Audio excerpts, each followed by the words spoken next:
दोस्तों, कहा जाता है कि विज्ञान का काम लोगों की बेहतरी के लिए होता है।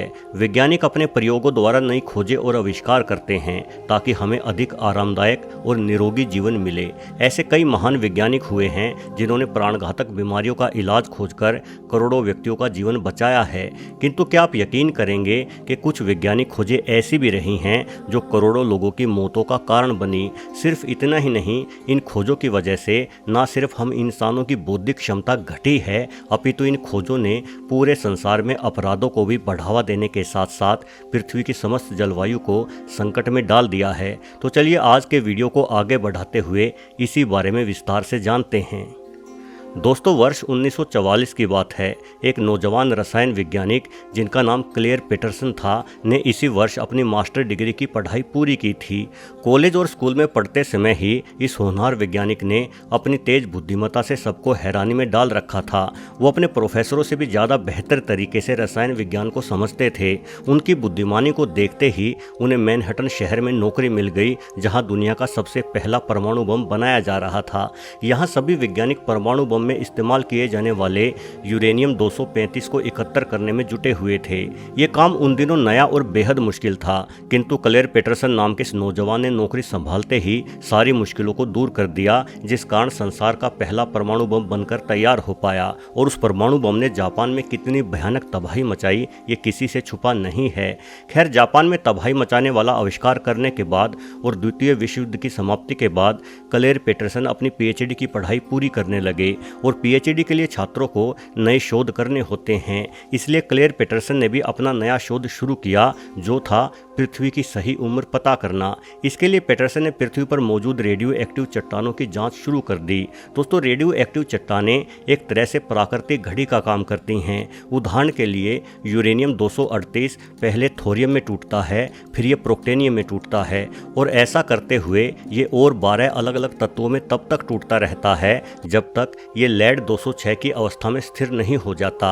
यूरेनियम 238 के टूटने की गति लगातार एक ही रफ्तार से चलती रहती है। यूरेनियम 238 को लेड की अवस्था तक टूटने के लिए अरबों सालों का लंबा समय लग जाता है। पेटरसन ने पृथ्वी की सही उम्र जानने के लिए पृथ्वी की प्राचीन चट्टानों में पाए जाने वाले यूरेनियम 238 और लेड के प्रतिशत का पता करना शुरू किया, क्योंकि इस तरीके से जाना जा सकता था कि ये चट्टानें कितनी पुरानी हैं। और इन चट्टानों के साथ ही पृथ्वी की सही उम्र को भी समझा जा सकता था, क्योंकि इन चट्टानों का अस्तित्व पृथ्वी के जन्म से ही रहा है। शुरुआत में पेटरसन ने जिरकोन क्रिस्टल को अपनी जांच में शामिल किया। जब जिरकोन क्रिस्टल बनते हैं तो उसमें केवल यूरेनियम ही होता है, लेड बिल्कुल नहीं होता।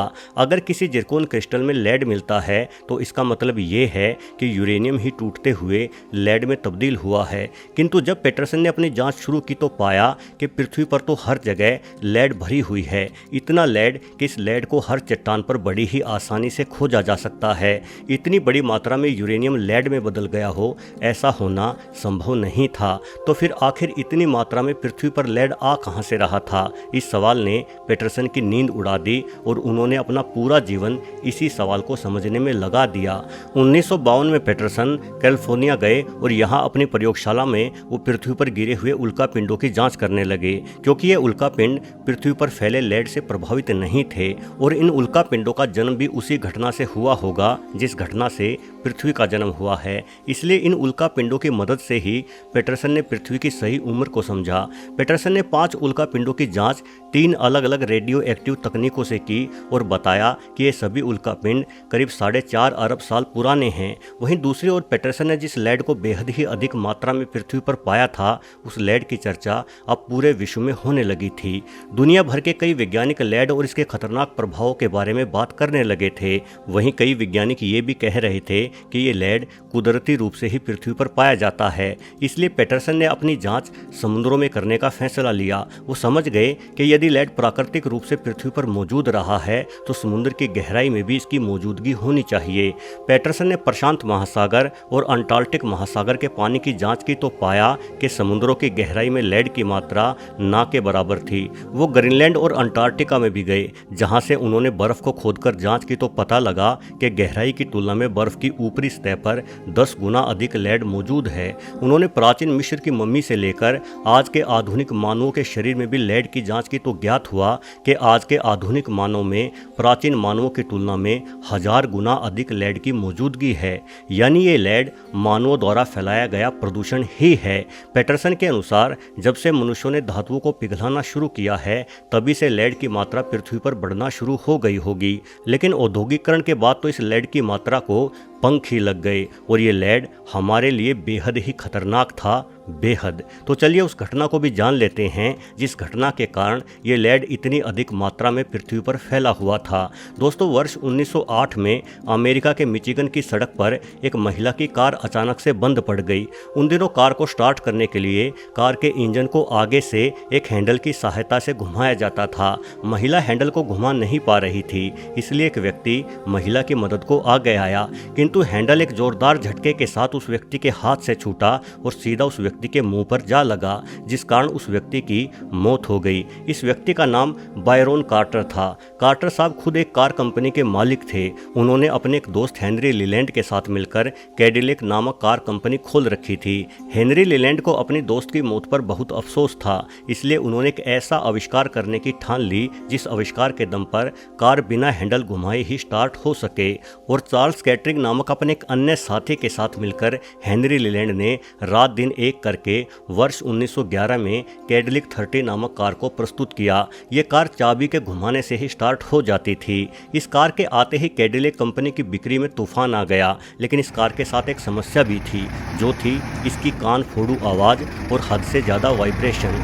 असल में इंजन में हवा और ईंधन के मिश्रण को पिस्टन के जरिए दबाया जाता है और इस दबाव वाले मिश्रण में स्पार्क प्लग के जरिए चिंगारी छोड़ी जाती है, जिस कारण इस मिश्रण में आग लगती है और पिस्टन वापस अपने स्थान पर चला जाता है।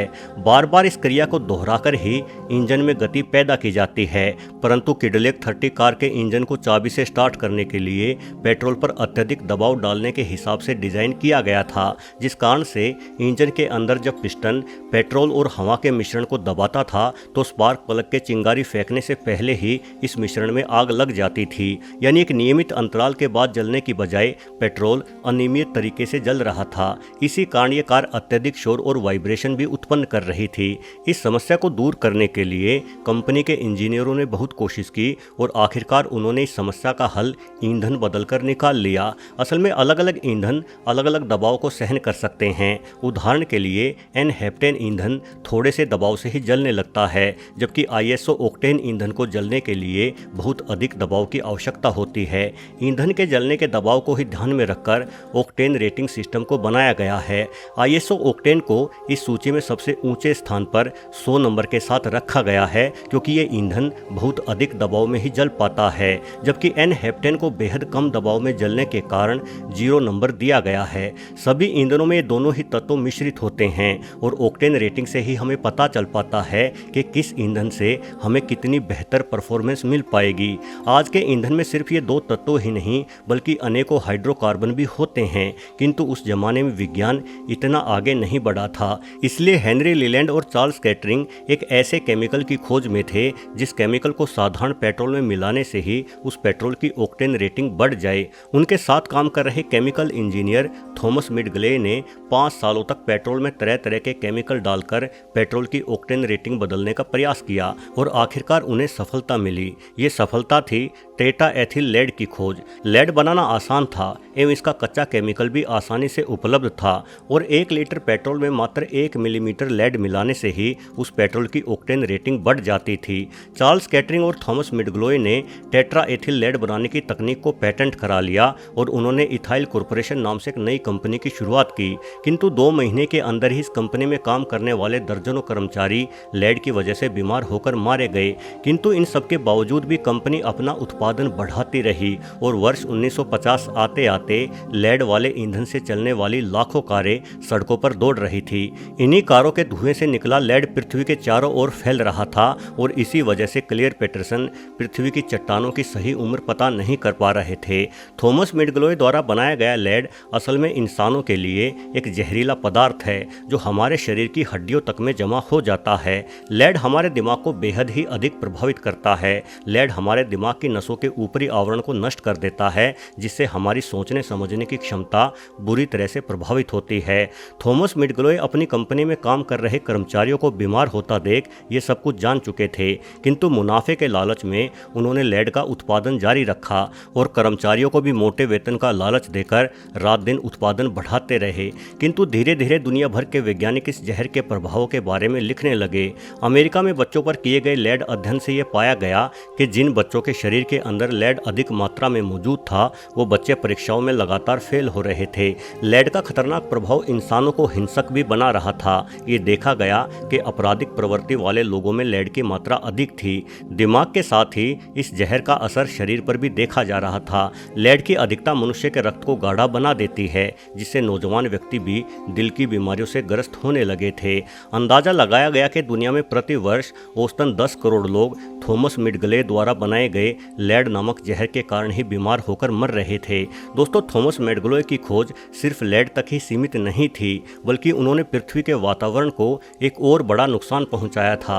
असल में उन दिनों फ्रिज में ठंडक रखने के लिए मिथाइल फॉर्मेट और सल्फर डाइऑक्साइड गैसें प्रयोग में लाई जाती थी। ये गैसें काफ़ी ज्वलनशील है, इसलिए थॉमस मिडग्लोय ने रसायनों के इस्तेमाल से फ्रियोन नामक गैस निर्मित की। एक प्रदर्शन के दौरान इस गैस से उन्होंने एक मोमबत्ती को बुझाकर दिखाया ताकि लोगों को पता चल सके कि ये गैस ज्वलनशील नहीं है। किंतु भले ही वो गैस ज्वलनशील नहीं थी, लेकिन प्लास्टिक की भांति ये गैस वायुमंडल में घुल नहीं पाती थी और ये गैस पृथ्वी की ओजोन परत को बड़ा नुकसान पहुंचा रही थी। अमेरिका के प्रसिद्ध इतिहासकार जॉन रॉबर्ट के अनुसार थॉमस मिडग्लोय पृथ्वी के इतिहास का वो इंसान है जिसने पृथ्वी के वातावरण को सबसे ज़्यादा नुकसान पहुंचाया है। हालांकि 90 का दशक आते आते थॉमस मिडग्लोय की दोनों ही खोजों के इस्तेमाल पर प्रतिबंध लगने लगा। 1989 तक उनके द्वारा खोजी गई गैस का इस्तेमाल बंद कर दिया गया था। वहीं बीते वक्त के साथ ईंधन के जलने के दबाव को भी नियंत्रित करने के लिए अन्य रसायनों की खोज हो चुकी थी। इसलिए वर्ष 1986 में जापान दुनिया का पहला ऐसा देश बना जिसने पेट्रोल में लेड के प्रयोग को रोक दिया।